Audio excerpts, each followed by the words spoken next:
अस्सलाम वालेकुम, कैसे हैं आप? उम्मीद है अच्छे होंगे। ये रेसिपी जो मैं बना रही हूँ, ये जानदार किस्म के नाश्ते की रेसिपी उन लोगों के लिए जो घर से दूर रहते हैं। अगर आपका बेटा आपके घर से दूर है, हॉस्टल में रह रहा है, आपके मियाँ आपसे दूर हैं, तो अपने मियाँ जान के लिए बनाएं। और जो घर में मौजूद हैं और जो सुबह सुबह घर से निकलते हैं और नाश्ता नहीं करते, ये उन सब के लिए बेहतरीन नाश्ता है और मैं इसे कहती हूँ जानदार नाश्ता। बनाना कैसे है? जनाब, मूंग की दाल और बादाम के साथ 1 कप मूंग की दाल है और उसमें आधा कप बादाम है और मैं इसे चॉपर में चॉप करूँगी। इसमें डालेंगे घी, 1 कप घी।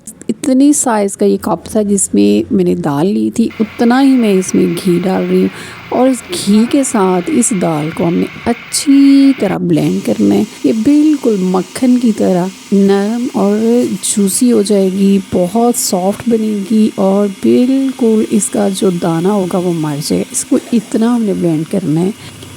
एक उम्र होती है, एक टाइम होता है जब आप कुछ खा पी सकते हैं। जवानी की उम्र बेहतरीन होती है पढ़ने के लिए, लिखने के लिए और इसके साथ साथ खाने पीने के लिए।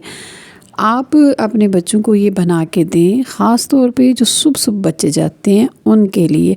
सुबह बच्चे कुछ नहीं खाते पीते, कोई बात नहीं, आप 2 चम्मच उनको ये खिलाने में कामयाब हो जाएं, ये बेहतरीन है।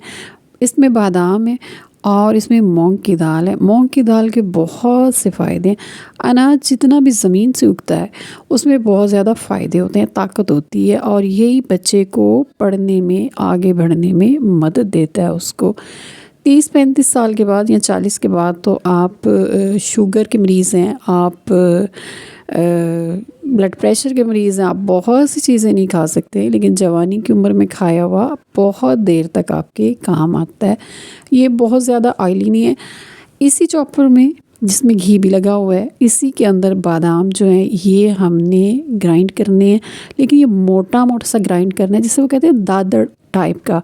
तो इस तरह मोटा मोटा, इस तरह के जब आप खाएं तो आपकी ज़ुबान पे बादाम आए, ठीक है जी। और फिर एक्स्ट्रा किसी घी की ज़रूरत नहीं पड़ेगी। वो जो पेस्ट हमने बनाया है उसको कढ़ाई में डाल लें, खुले बर्तन में डालें। कढ़ाई बेहतरीन रहती है उसको बनाने के लिए, क्योंकि इसको हर तरीके से घुमा फिरा के बनाया जाता है, तो बेहतरीन रहती है। ज़रूरत पड़े तो आप इसमें थोड़ा बहुत और घी डाल सकते हैं।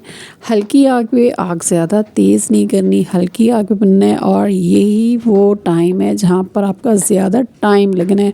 इसको बनाने में आपको थोड़ा ज़्यादा टाइम लगाना पड़ेगा और आप देखें जी, जिस तरीके से मैं चम्मच चला रही हूँ इसी तरीके से आपने शुरू में करना है। अच्छा, मैं चाहती तो मैं इसको नॉन स्टिक पैन में बना सकती थी, लेकिन मैंने स्टेनलेस स्टील की ये कढ़ाई ली है। उसकी वजह ये थी कि कुछ ऐसे भी लोग होते हैं जिनके पास नॉन स्टिक अगर नहीं भी है तब भी वो आसानी से कढ़ाई में बना सकते हैं, ठीक है जी। तो इससे ये होगा कि थोड़ी मुझे मेहनत तो करनी पड़ेगी, लेकिन बनेगा वैसे ही। लेकिन अगर आपके पास नॉन स्टिक कढ़ाई है तो आप उसमें बनाएं, वो बहुत तेज़ी से बनेगी क्योंकि वो उसे चिपकेगी नहीं।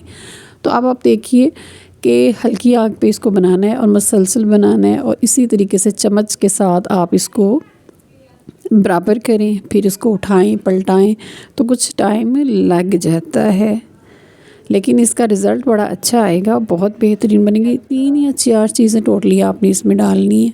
सौंफ भी इसमें आपकी अपनी मर्ज़ी होती है अगर आप डालें, लेकिन सौंफ डालने से ये होता है कि पेट ख़राब नहीं होता है। कुछ बच्चे या बड़े ऐसे होते हैं जो आदी नहीं होते ज़्यादा देसी घी खाने के या ज़्यादा हैवी खुराक खाने के, तो उनके लिए बेहतरीन।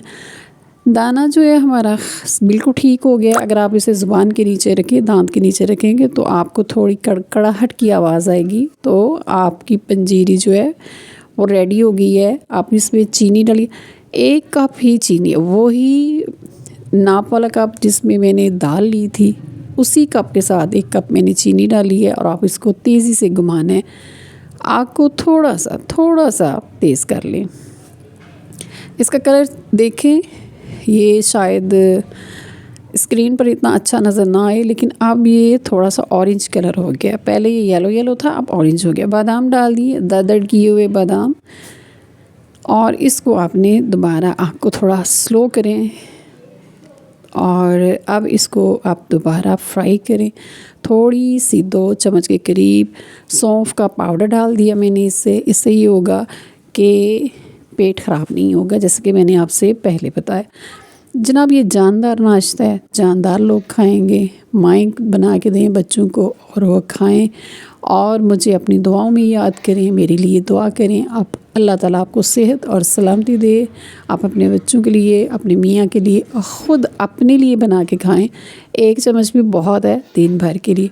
ऊपर से दूध पत्ती वाली चाय पिएं और मज़े से टाइम गुजारें। हमारा नाश्ता पंजीरी कह लें इसको, मूंग की दाल की पंजीरी कह लें। ये ना ये पंजीरी है और ना ये हलवा है, बहुत ही मज़े का नाश्ता है, तैयार हो चुका है। लेकिन अगर आप चाहें तो आप इसे गार्निश कर सकते हैं अपनी मर्ज़ी के ड्राई नट्स के साथ। अगर आपके बच्चे या मियाँ या आप खुद ड्राई नट्स खाते हैं तो आप इसमें डाल लें और ये बगैर फ्राई किए डालें। अपना ख्याल रखिएगा, फिर मिलेंगे एक नई और बेहद मज़े की रेसिपी के साथ। वीडियो पसंद आए तो इसे लाइक करें, शेयर करें। अपना ख्याल रखिएगा। अल्लाह हाफ़िज़।